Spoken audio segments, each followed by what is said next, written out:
So basically, motivation is a fundamental aspect of human psychology that drives an individual to initiate and sustain action towards achieving their goals and fulfilling their needs.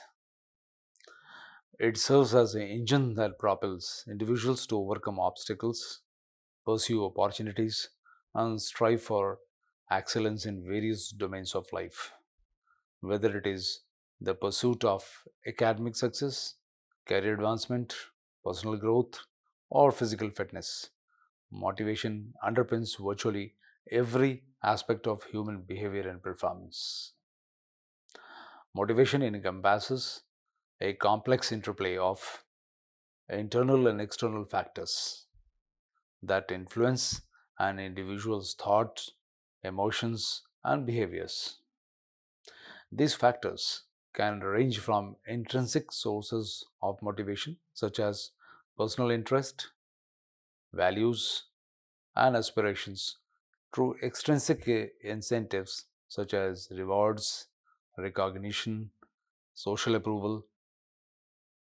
Additionally, environmental factors, social influences, and past experiences can also shape and influence an individual's level of motivation. The study of motivation is a rich and dynamic field within psychology and related disciplines, drawing on insight from various theoretical perspectives, empirical research findings, and practical applications. Researchers and practitioners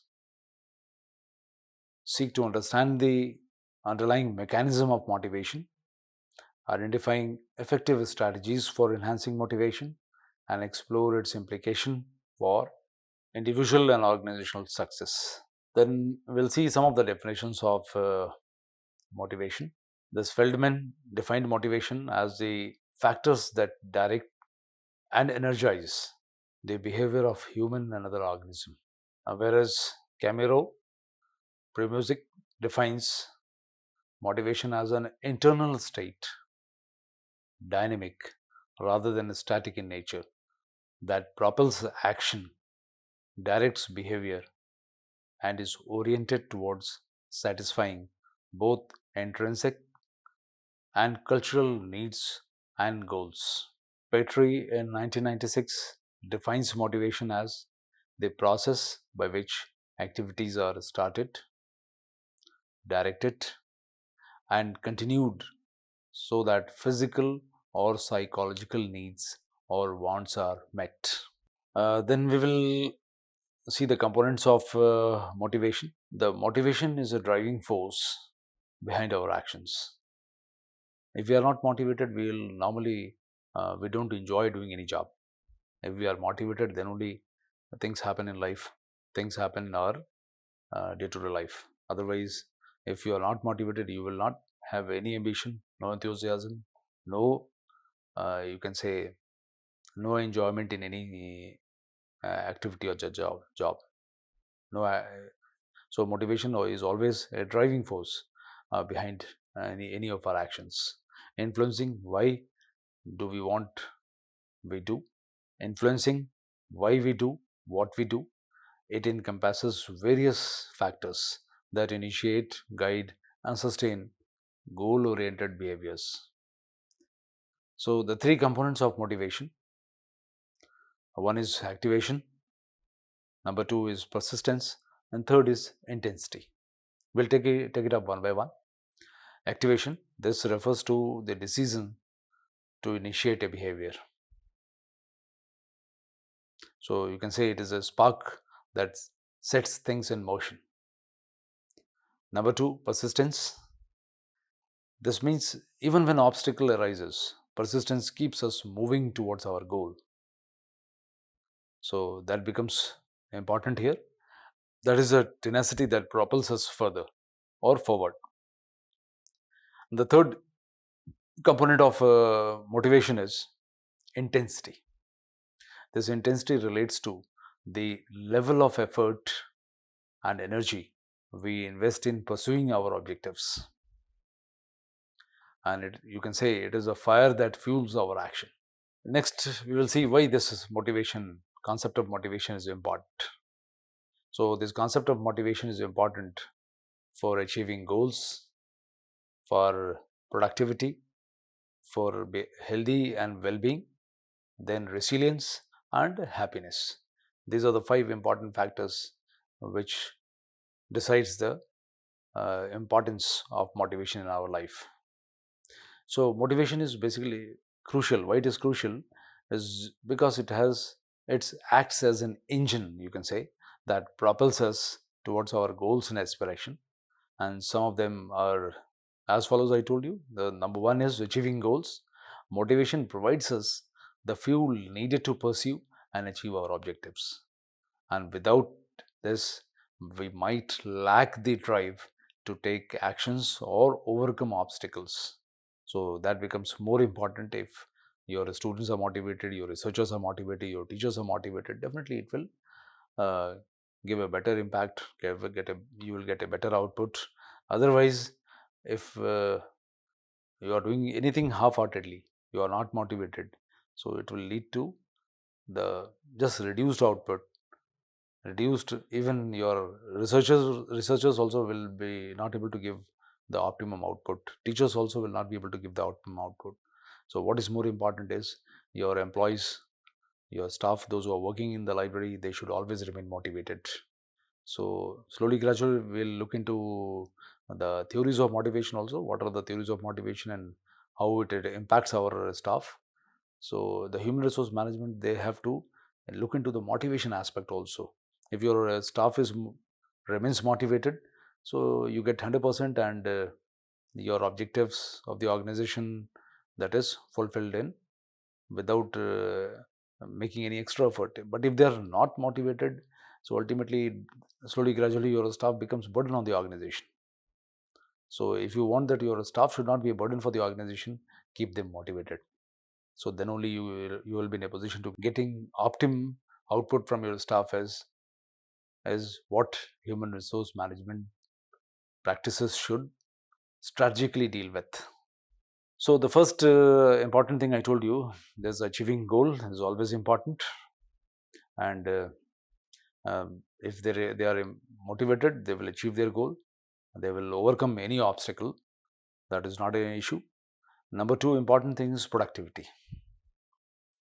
And definitely, I told you, if you are motivated, your staff is quite motivated, then they will work more efficiently and effectively, whether it is completing a project or studying for examination or meeting deadlines. Motivation always keeps us on track. So whether you talk about the student, talk about the staff, talk about teachers, talk about researchers, if all are motivated, definitely they will be able to achieve their goal, and they will give the best output as expected. Otherwise, with a lackadaisical approach or half-heartedly, if anybody is doing it, if your employees, your students, your researchers, your teachers are not motivated, it can never lead to building a good organization. Or in any case, no question of making a brand or nothing. You will not be able to achieve anything. Number three important is health and well-being. Motivation influences health related behavior. For instance, staying active, eating well, and maintaining a positive mindset are all driven by our inner motivation. That is important here. Then one more important activity is resilience. Motivation helps us bounce back from the setbacks. If I'm motivated, if something um, in day-to-day life, if something goes wrong, and you are motivated, you will overcome that also. But if you are in just suppose in a setback, or recently something has happened, and uh, if you remain in the setback for a longer time, it ultimately you are out of your track, or in any case you will not be able to achieve the uh, desired output. You give the desired output also, and you will not be able to optimize your output also. So if employees are motivated, at least they can just surpass all those things, they can overcome all those setbacks, and they can bounce back. and it encourages us to persist even when faced with the challenges or failures. So this is one advantage of motivation. If you keep on motivating your employees, keep on motivating your children, keep on motivating your students, keep on motivating your researchers, definitely they will be able to optimize your total organizational output. Is your happiness pursuing what we are passionate and about this brings about joys and fulfillment. Motivated individuals or employees tend to experience greater life satisfaction. So if they are happy, definitely they will be able to achieve their goals also. They will be more satisfied, and they will be able to give you optimum output also. But if they are not happy, where half-heartedly they will work, they will give you less output, and ultimately burden it. They will be a burden on your organization. Then what are the factors? Basically, we will see what are the factors which motivate the workers, because ultimately a human resource management department, they have to work on these factors, and these factors organization, it will impact their output. So what are those factors that we can see? Number one is basic needs. Meeting psychological needs such as a fair wage, job security, and job working conditions is fundamental. So, addressing these needs provides a sense of stability and security. That is more important. First, basic needs. Basic needs, they have to be fulfilled first. Then, second factor is proper job design. Jobs that are well designed, challenging, and aligned with the individual's skills and interests can contribute to motivation. And employees often find satisfaction in work that allows them to use their abilities and grow professionally. So this is also one of the important things which any organization has to think of.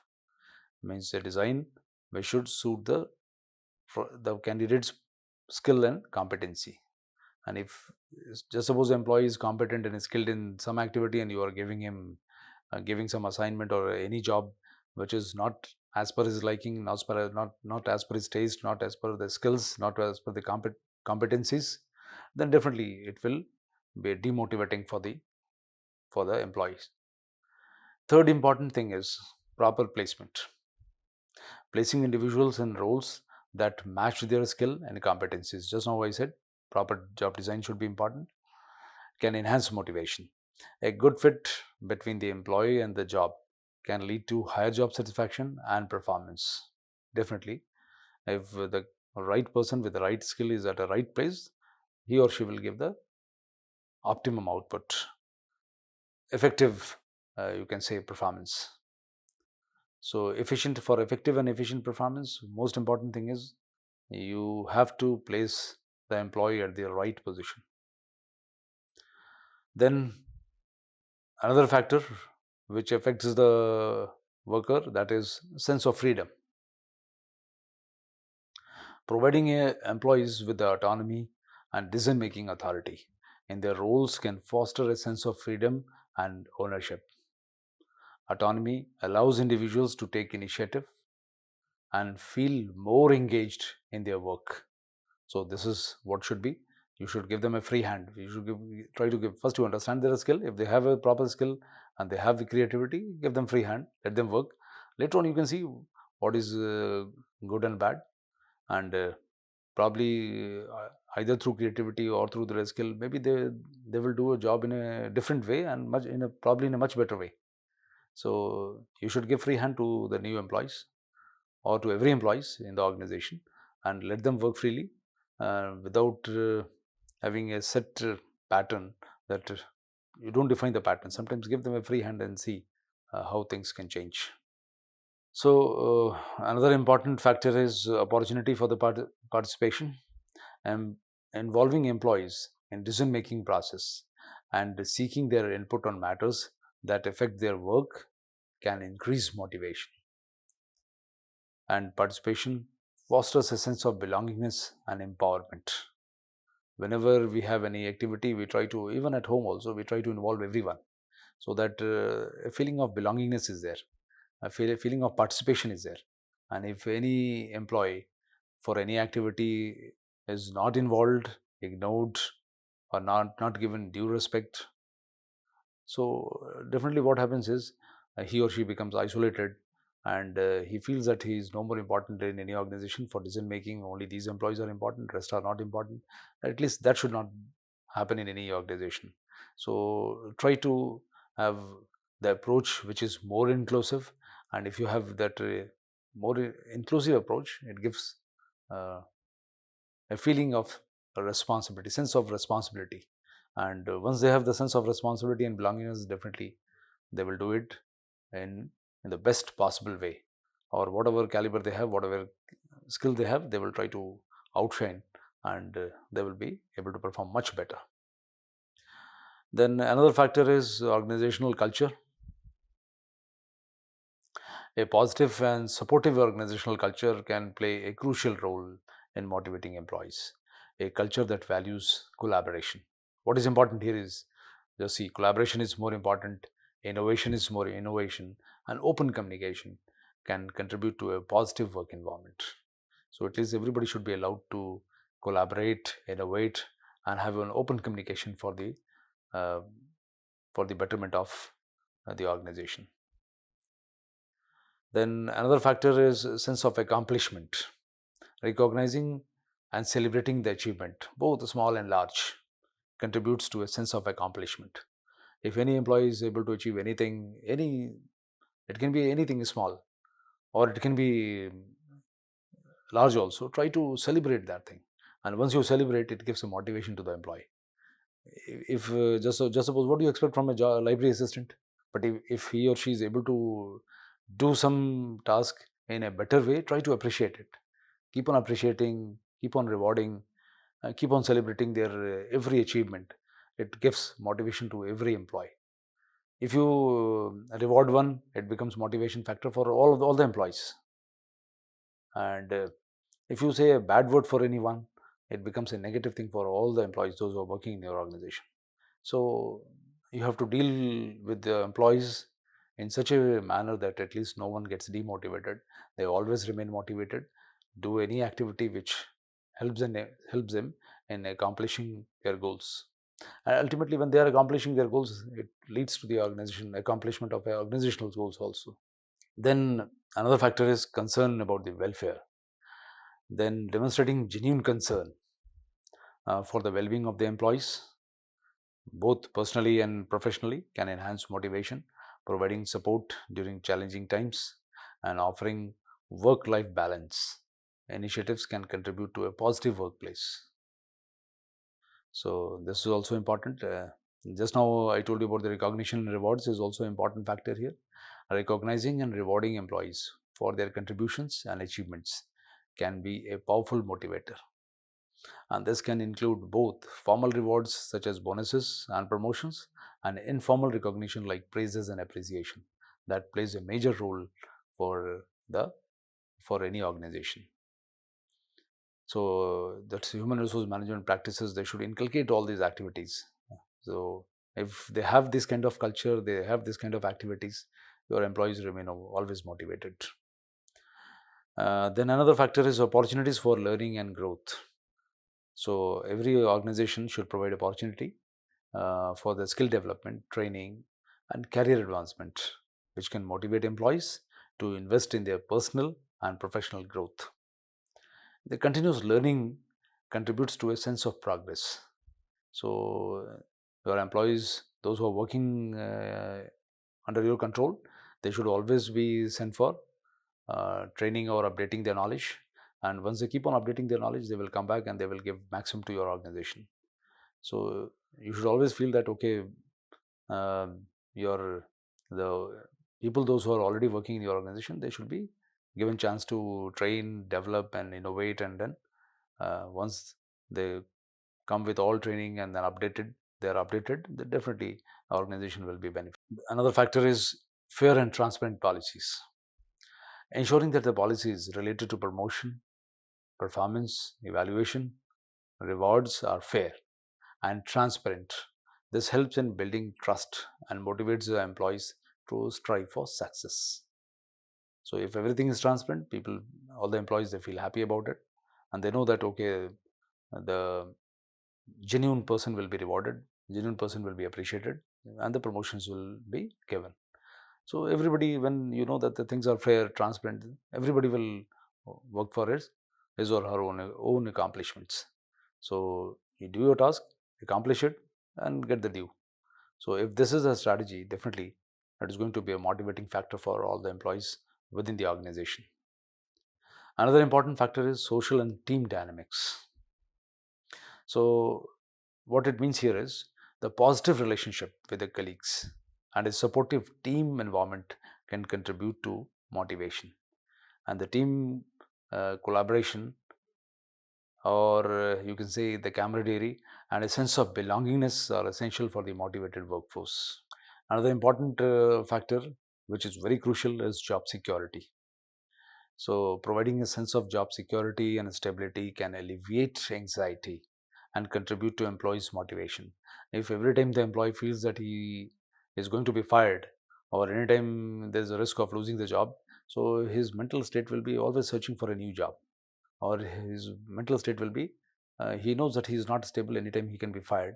So, he cannot concentrate on his work also, and ultimately that will affect the output of the employee. So, what the organization or the HRM can do is to give them a feel of security, and a sense of stability is there. Stability of tenure should be there, which also comes in the one of the important 14 principles of Henry Fayol. That employee at any time, if he is insecure and he always feels that he is not stable, anytime he will be fired. So, don't expect that employees under these the circumstances will be able to deliver the best, or you can say that you'll be able to give you the optimum output. In any case, it will be affected. So you have to create such a culture where any employee feels secure, stable. At least this will lead to no anxiety, and when there is no anxiety, it will lead to high motivation. When there is no anxiety, definitely he will be highly motivated, and it will allow individual to focus on the task without the constant fear of job loss. So definitely your output will be much better. And the last factor which we'll be discussing is alignment with the personal values. When employees perceive that their personal values align with the organization's mission and values, it can create a sense of purpose and motivation. Understanding and addressing these factors can help organizations create a work environment that fosters motivation, engagement, and overall employee well being. It is important to recognize that individuals' preferences and motivations may vary. So, a tailored and flexible approach is often most effective. Now, we'll discuss the process of motivation, and the process of motivation can be broken down into several key stages. So, those stages are the 6 stages. Number 1, unsatisfied need. Number 2, tension. Number 3, drives. Number 4, search behavior. 5, your satisfied needs. And sixth is reduction of tension. So, one by one, we'll take up unsatisfied needs. Motivation typically begins with the recognition of an unsatisfied need or desire. This could be a psychological need, such as hunger or thirst, a psychological need, such as belongingness or achievement, or a higher level need, such as self actualization. This also, basically, we have to address all these issues. Number two, important process is tension. So, once a need is recognized as unsatisfied, it creates a state of tension or discomfort within the individual. This tension serves as a signal that something needs to be done to address the need and restore a sense of equilibrium. Means what is important is whenever you see that this situation is arising within the organization, you immediately have to handle this. because if you are not handling it at a right point of time, at a right juncture, ultimately what will happen is your organization's output will slowly, gradually will be affected, and a time will come when you will have a bigger losses. So it is good to stop it when you understand that your employees are not satisfied, they are tense. Maybe the reasons you can identify by either personally talking to any employee or talking to any colleague who is very close to that particular employee. If you feel that any one or two employees, they are dissatisfied, they will spoil the whole. Slowly, gradually, they will talk to third, fourth, fifth, sixth, and so your whole culture will spoil.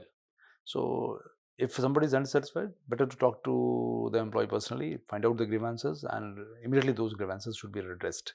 If proper redressal is not done, it will be uh, a huge loss for any organization at one point of time. Number three, important is drives. In response to the tension caused by the unsatisfied need, individual develops internal drives or impulses to take action and satisfy the need. These drives energize and direct behavior towards achieving the desired outcome. This also happens, so you have to be very careful. Process within the process, the key factor is search behavior. Individual engage in the search behavior to identify and evaluate potential solution or opportunities for satisfying the need. This may involve exploring various options, gathering information, seeking assistance from others, or experimenting with different strategies. Another key process is satisfied need. When individuals successfully identify and implement a solution that addresses the unsatisfied need, the need is satisfied and a sense of satisfaction is fulfilled. This results in the reduction of tension and the restoration of equilibrium.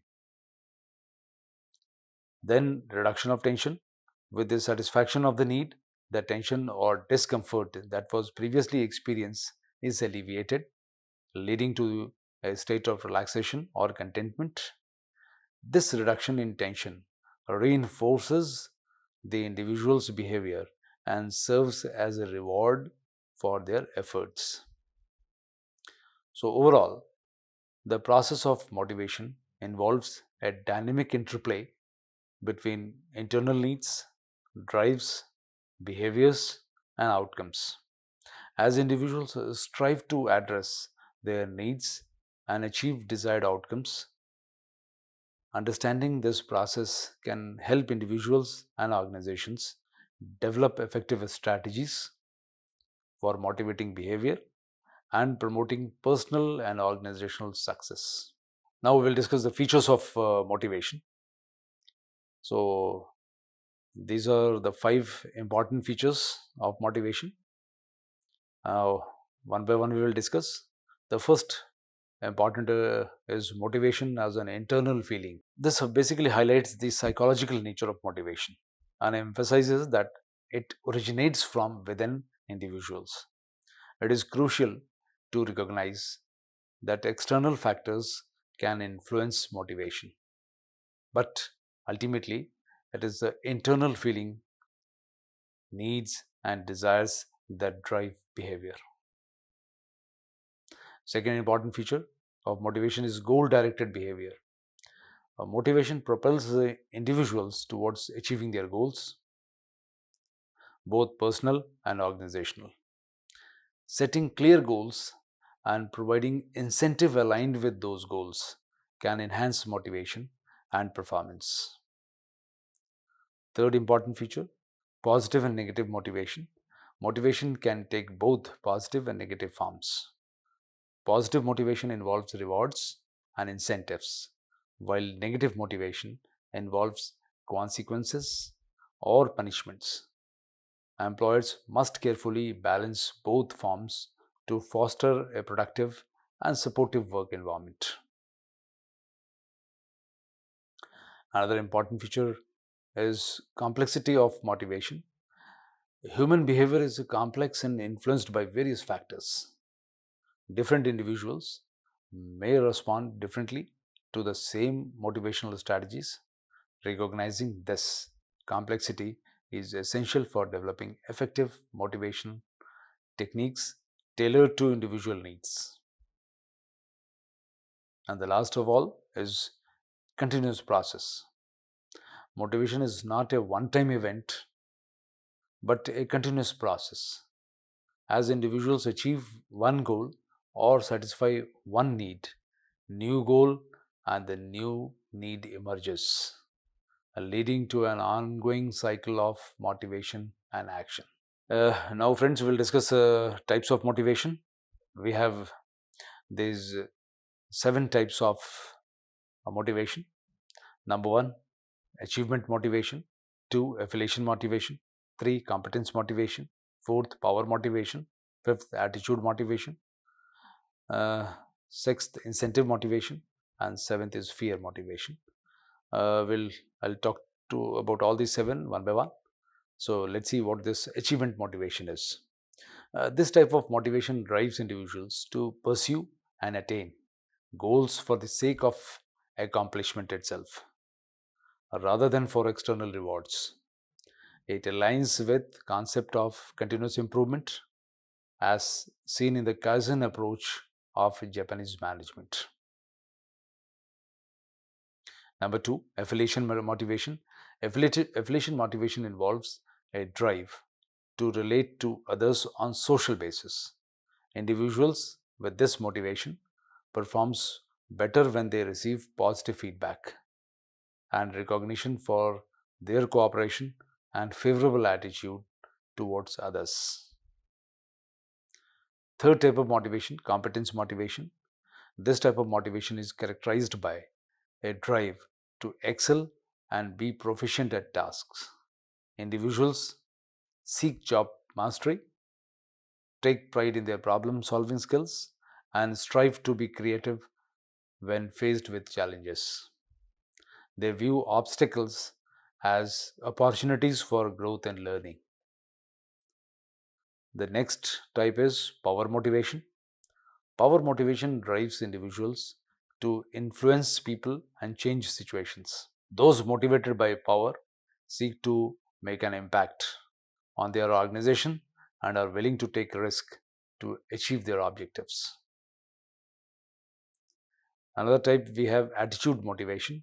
Attitude motivation encompasses how individuals think and feel about themselves, their confidence, beliefs, and their outlook on life. It influences their behavior, reactions to challenges, and perceptions of the future. Next type we have incentive motivation. Incentive motivation involves the anticipation of rewards or prizes for completing tasks or achieving goals. It operates on the principle of you do this and you get that, providing individuals with a tangible incentives to work harder or perform better. And the last type we have fear motivation. Fear motivation involves coercion or the threat of negative consequences to compel individuals to act. While it may produce immediate results, it is not sustainable in the long term and can have detrimental effects on the morale and well-being. Now, friends, we'll discuss the importance of motivation. We have about six importance of motivation. We'll discuss it one by one. First is shift from negative to positive attitude. Motivation helps employees transition from a negative attitude to a positive one, encouraging them to perform at their maximum potential and make the best use of organizational resources. Number two, improved performance and efficiency. Motivated employees demonstrate higher levels of performance and efficiency, utilizing resources effectively and minimizing wastage of time and resources. Third, alignment with organizational goals. The motivated employees are more likely to align their efforts with organizational goals, contributing their best efforts towards achieving shared objectives. Uh, Another importance is creation of supportive work environment. Motivation fosters positive relationship between managers and employees, leading to increased cooperation, coordination, and teamwork within the organization. Next importance is facilitation of change management. Motivated employees are more receptive to organizational changes, reducing resistance and facilitating smoother implementation of new initiatives or strategies. And the last is reduction in employee turnover. Motivated employees are more likely to remain within the organization as they feel confident that their needs can be satisfied and recognize the benefit of staying rather than seeking opportunities elsewhere.